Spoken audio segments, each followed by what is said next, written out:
Hi, this is Marcus Fairs, founder and editor-in-chief of Dezeen, and I'm broadcasting live from my home in London because I'm quarantining after a trip to France last week. Today, we've teamed up with Braun as part of a partnership for the brand Centenary, and I'm joined by Ilse Crawford, who has worked with the brand to produce a 3-part masterclass series talking about good design. Ilse, hi there. Hello there. Whereabouts are you? I think I recognize that column in the background there. Indeed, I am also in my bedroom. So are you the joys of yes. Are you quarantining as well? Continue. Are you quarantining as well? I'm in a bubble, as you can see.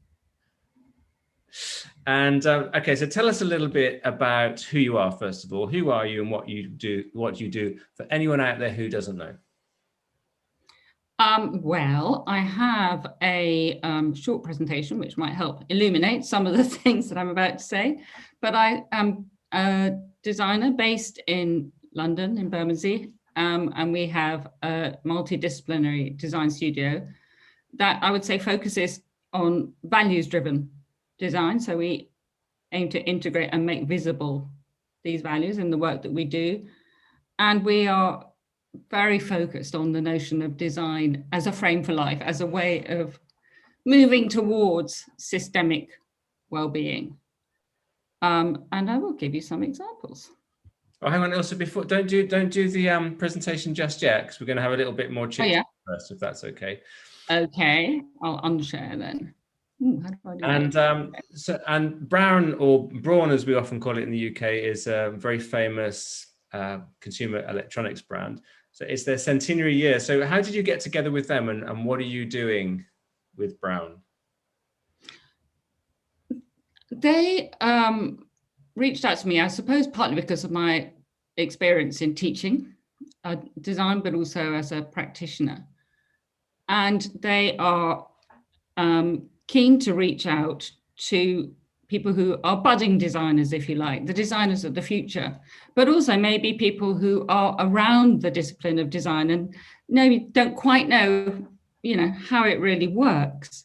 So we thought that it would be very interesting to look at, for example, the Braun principles, or at least 3 of them, simple, useful, built to last, and see if looking at some objects through the lens of those could illuminate the present, an approach perhaps that could be relevant for designers now going forward to deal with the issues that we're being confronted by today, because after all, we need to be part of creating a new reality. We are at a crossroads. We've got so many global challenges and opportunities, and I think that design is one of the tools that I think will help to build a bridge to the future. And the masterclass series consists of 3 videos, which we've already shared one of them on Dezeen, and the other 2 are coming up. And as you said, each one addresses one of the 3 principles of Braun's design, which is simple, useful, and built to last. And the first one that's been up is about simple. So can you just briefly explain what's in that video, which I think we published a couple of days ago? Sure. I mean, basically, I have looked at those principles and unpacked them because sometimes these words are used in a sort of quick way. And I think when it comes to design, it's always interesting to really interrogate what that means. So in terms of design, for me, simple is obviously about it being easy to understand and use. It can often mean undesigned. So for example, one of the examples we've used is the U-bend toilet, which was designed in 1775 by one Alexander Cummings.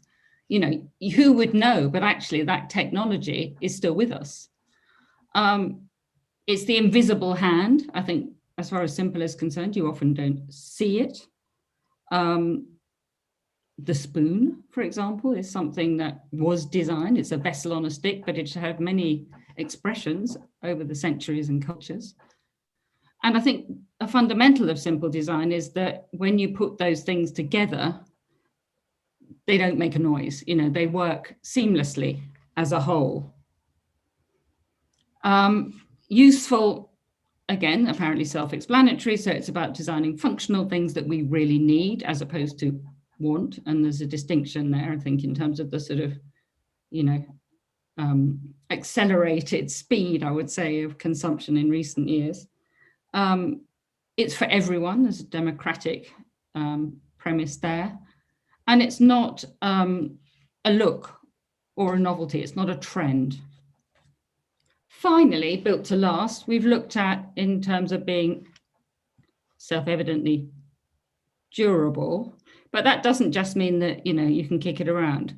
It's talking about something that's built not for built-in obsolescence, that is thinking about longevity from a design perspective. And that can mean that we need to build in love, that they are things we really care for.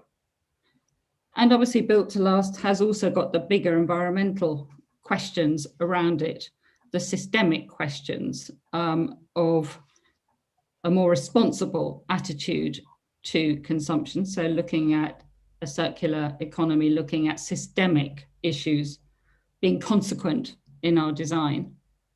So big themes, but I think interesting when you look at objects specifically through those lenses. Great. I think this is time to see the presentation now, Ilse, where you can show us, talk us through that in more detail with some images. Do you want to share your screen? Sure. Yeah. Now, what I did initially was to do a short intro to the studio, which we can skip through because, as you say, no, please do that as well. Please do that as well. I didn't realize that was going to be a presentation. Really a quick way to illustrate what we do, but it connects, although more an approach, obviously. And I think it's also interesting to think about things in terms of what we're trying to achieve with them. And I think the project that we did and are still doing with Zanat in Bosnia is a really interesting example of that.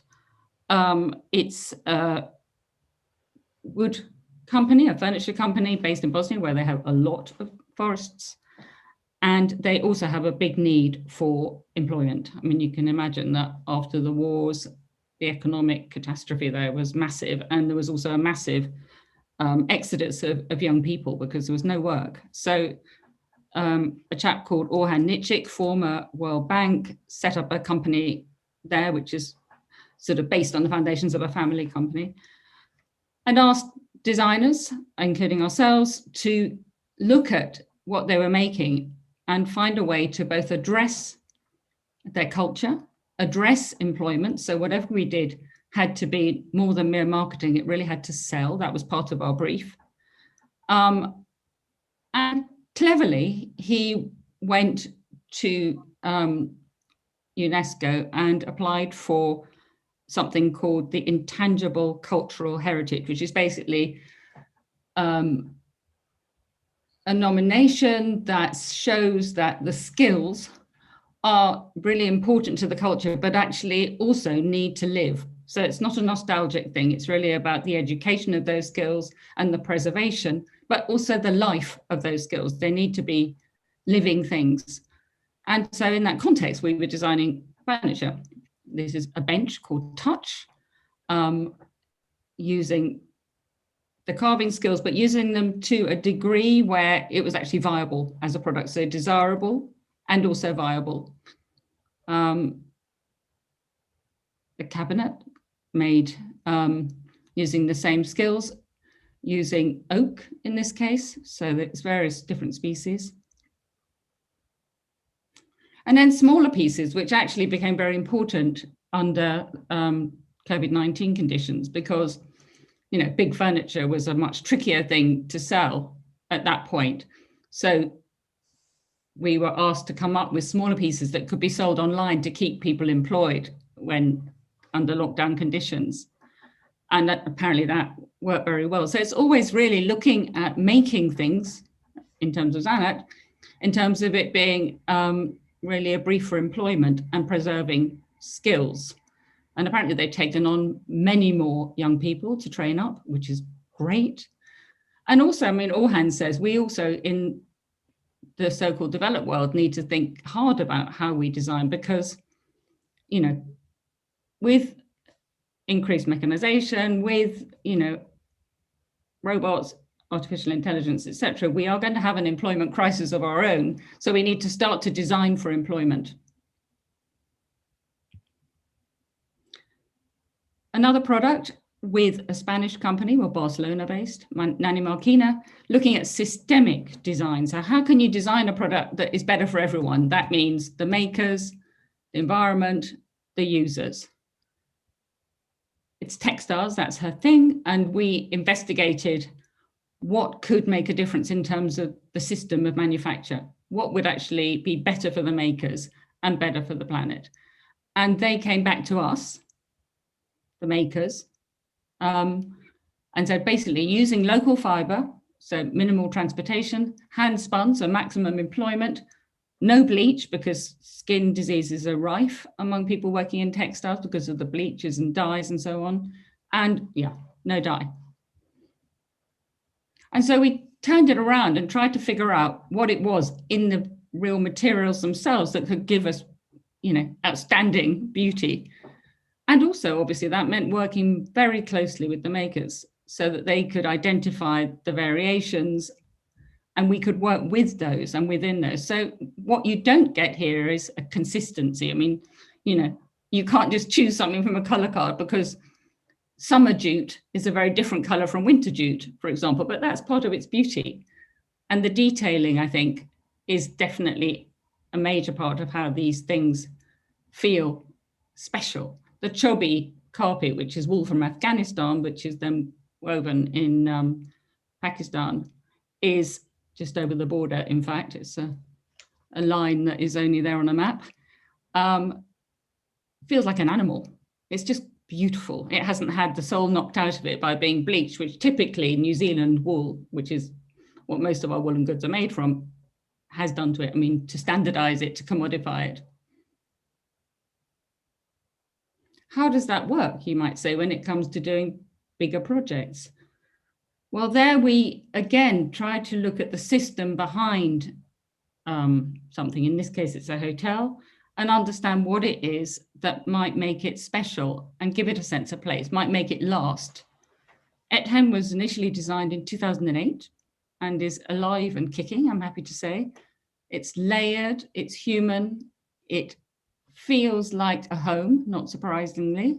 That's interesting. What's happened there? What can you see? Can you see my presentation? Or can you... Yeah, the images have got a bit smaller.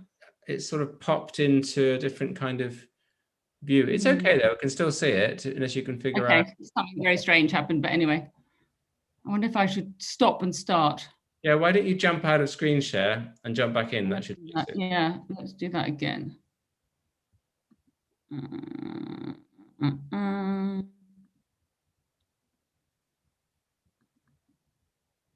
It's so weird. Okay. What happens when you click next slide?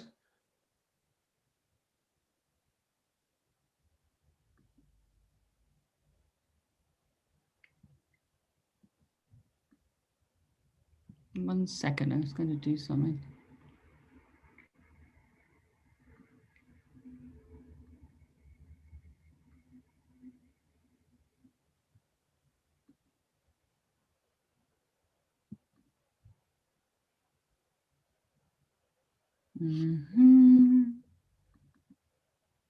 There we are. Might be better now.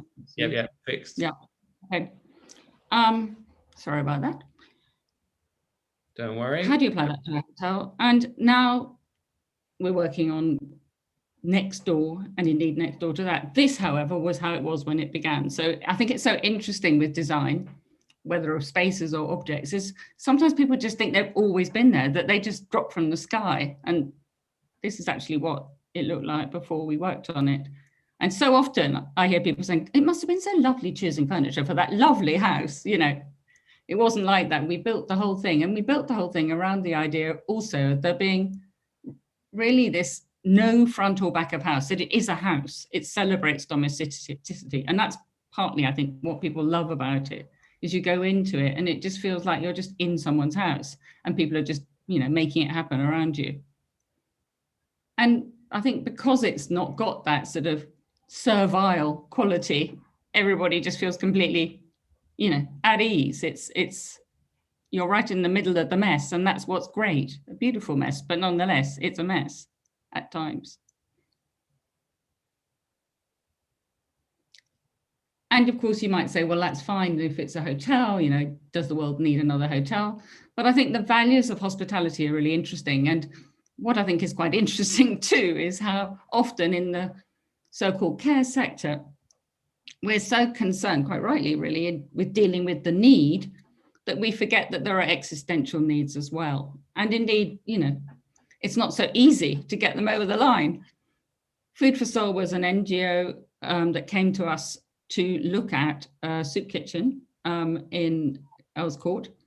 Refectorio Felix is now its name, before it was called St. Cuthbert's, and a really lovely crowd of people who've been delivering hot meals to the vulnerable for many years. But, the space lacked love. I mean, and it certainly, as much as the building was great, didn't feel particularly hospitable. So consequently, it was very grab and go. And now the aim was to make it more into a sort of community kitchen, basically to make it somewhere that people might want to hang out, where they might want to chat, to create a community among the people using it. And it's worked. I mean, it's amazing. It services sort of over 100 people every lunchtime, table service. We have chairs which were donated by Vitra. Mylands gave the paint, cutlery from Alessi. I mean, we really wanted to make it somewhere for us, not them, so to speak, which I think is one of those invisible lines that can happen in discussion of social projects. And it's partly because of the challenges of money. But when you have a ambition and a vision and a client who is, wanting to go for the unmeasurable, the idea of dignity around the table, the values, which I think are so important, it creates a very different outcome. And that's very much the approach that I have taken to the Braun Good Design Masterclass. So I think what's really interesting and important to know about Braun is, we see it as, we all have different perceptions, I'm sure, but, that they produced amazing design objects, unquestionably, that Dieter Rams was an amazing designer, and that's certainly true. And that they are timeless pieces and so on. But I think what's interesting is to look into it a little more closely. And, Braun approached Ulm, which was the most progressive design school of its time in the mid-50s. And with them, they developed a sort of master plan, if you like, a blueprint for a different way of approaching design, full stop. And that was what influenced and informed their design for the next decade or so. It was progressive, it was ahead of its time. It was, interestingly, a systemic approach to design. So they integrated technology, aesthetics, sociology, psychology, politics, economics, systems thinking, as a whole. And this sort of analytic approach, which prioritized use, produced an uncompromising design method that, is really what is the soul, the beating heart, if you like, behind the design products that we know. And I say that because I think it's really important to realize that you don't get aesthetics without ethics. They tied together. And I think going forward, we're in a very different age. We have very different necessities and priorities, but still the two need to go together to stick and to get momentum. So looking at one of the first examples in Simple, for example, Enzo Mari. This is my chair. And it's a really lovely thing to have in my life. I mean, it's one of his Autoprogettazioni series. So the chair from 1974. And as you probably know, it was all about sharing the design tools. It was about the idea that you could make it yourself. But that wasn't just about user makers, although that was certainly important to him because he felt that it was really important for the user to take back control, to reject passive consumption. And, he really wanted to kick against that system of, top-down manufacturing, of built-in obsolescence. He was a radical, but by coming up with this very simple, very clear approach to design, he basically codified this approach, this intellectual approach.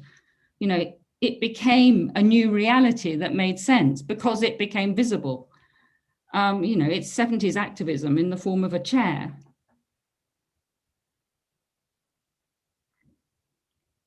Every chair is different because obviously made by different people, made usually from very different materials, and he wanted it to be made from, basic materials. That was the point, that it was not a precious object. It was something that was self-made and therefore loved.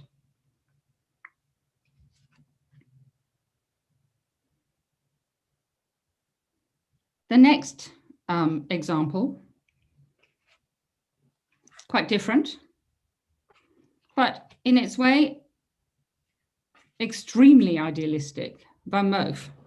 Now, we're familiar with obviously the fact that not only bikes, but electric bikes are, gaining momentum in a massive way in our cities. And Van Moof have always been utopian in their mission. They see their responsibility really in making an object to make something that is a municipal object. They see it as a consumer tool, and they see the car as their competition, not other bikes, which is also quite interesting.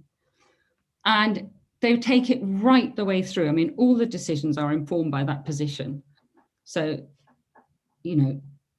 it's a solid, robust city bike. It has brakes, light, battery, all integrated into the frame. And whenever they feel the need to do an upgrade, it's not because of a stylistic, peccadillo. It's in order to improve it. So, based on research, based on what's happening out there, they, for example, have integrated GPS, they've integrated locks. They'll now go and pick it up if it gets nicked. And last but not least, they are taking ownership of their supply chain, not only because of environmental responsibility, which is key to them. They're extremely environmentally minded company, but also because in the longer run, they want to reduce the price by taking more control of their supply chain.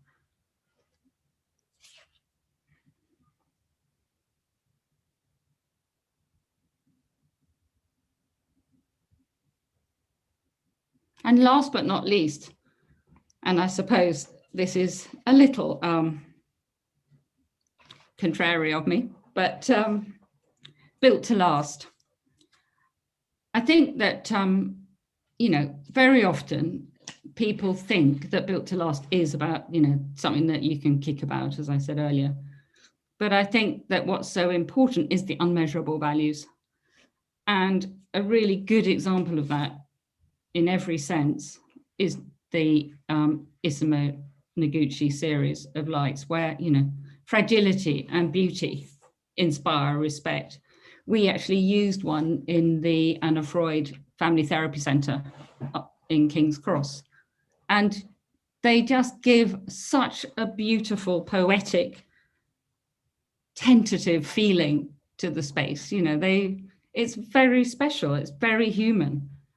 But I think on the ground, what's so interesting about it is that, Noguchi went to Gifu, to the Osaki company, in 1951 and approached them because he felt that he could potentially work with what was a very traditional factory making these historic lanterns which called Chochin, but which were, you know, less and less popular, and thought that he could use that manufacturing technique, those skills, to make lights that would work for the electric bulbs. So he made two in 1951.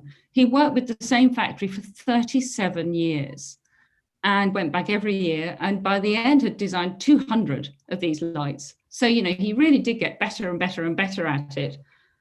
As I said, using a traditional technique of using washi paper, which is sprayed with water, then pasted onto bamboo and then put around molds. And those molds were obviously carved by him, you know, the sculptor and designer. So he was able to bring those two skills together.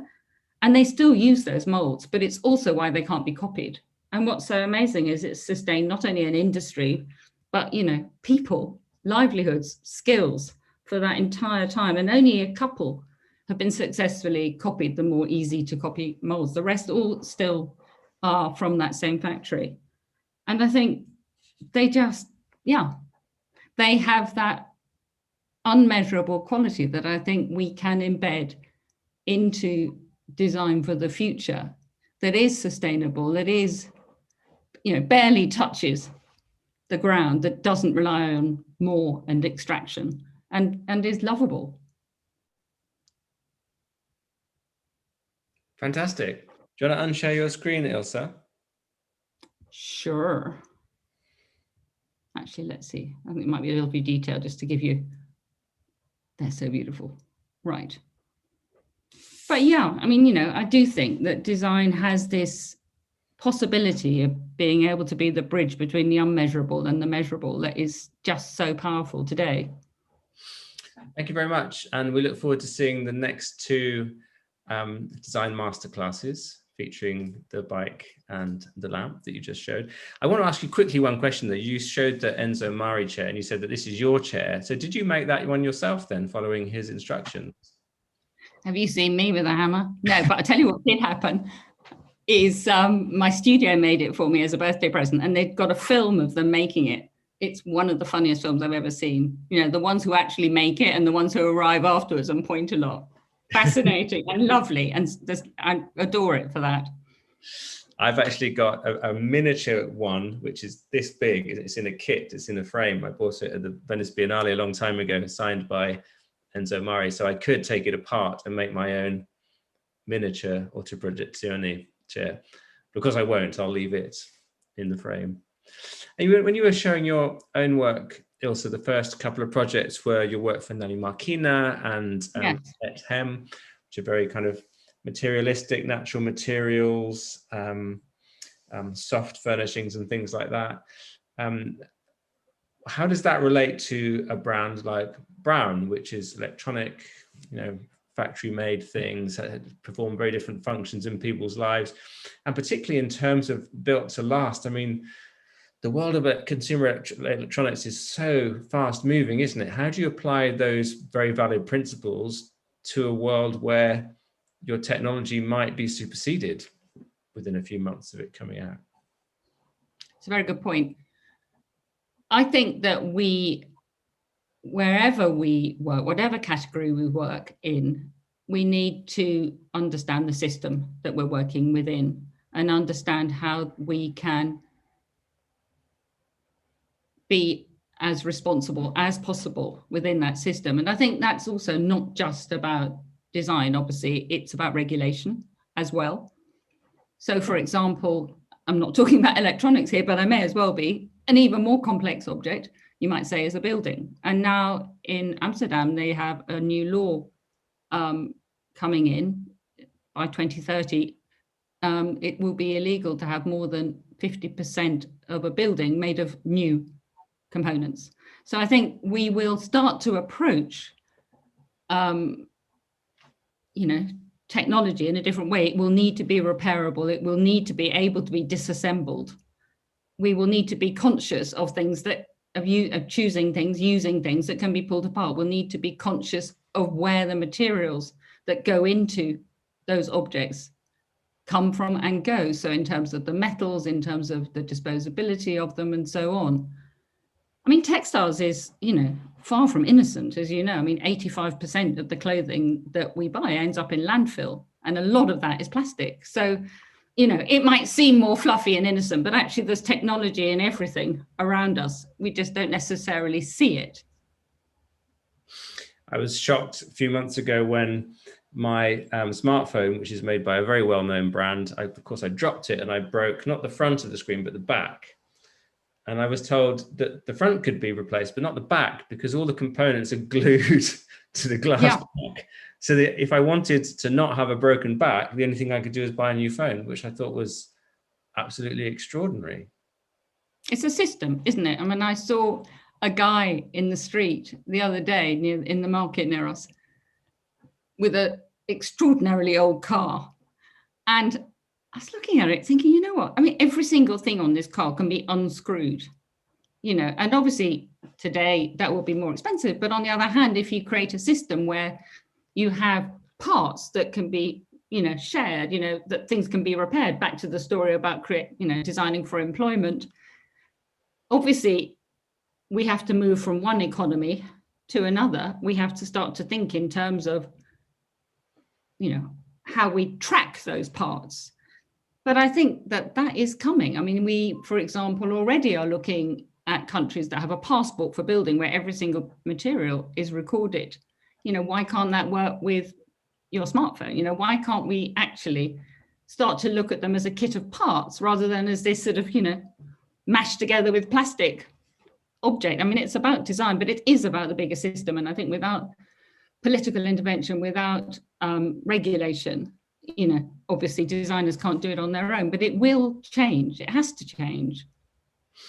The EU's been talking about bringing in a right to repair law, hasn't it? Where you legally must be sold products that you can get fixed rather than I mean, another reason why it's so sad that we've left, I think, because I think, the political momentum that's needed to make changes in the system that we have at the moment is something that is obviously, tricky to do on your own. You really need a force.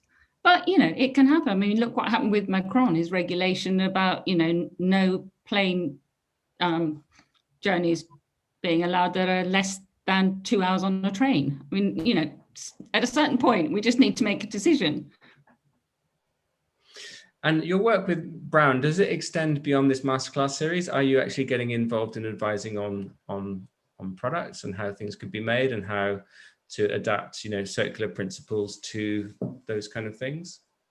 I'm sure they've got much better skilled experts within their ranks than me, but I certainly think that they're a really interesting company in terms of their attitude, for example, to the Braun competition, which I know is starting this week. This notion of supporting financially, because that's also important, young designers who are looking to build this better future. So I think, as a company, they've certainly got a vision, really, of supporting the next generation, which I think is crucial because they are the future.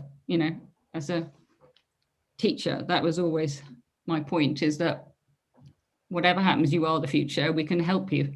That's our role. And you've been talking about well-being and you've been talking about natural materials for a long time, Ilse, long before most of the rest of us were actually.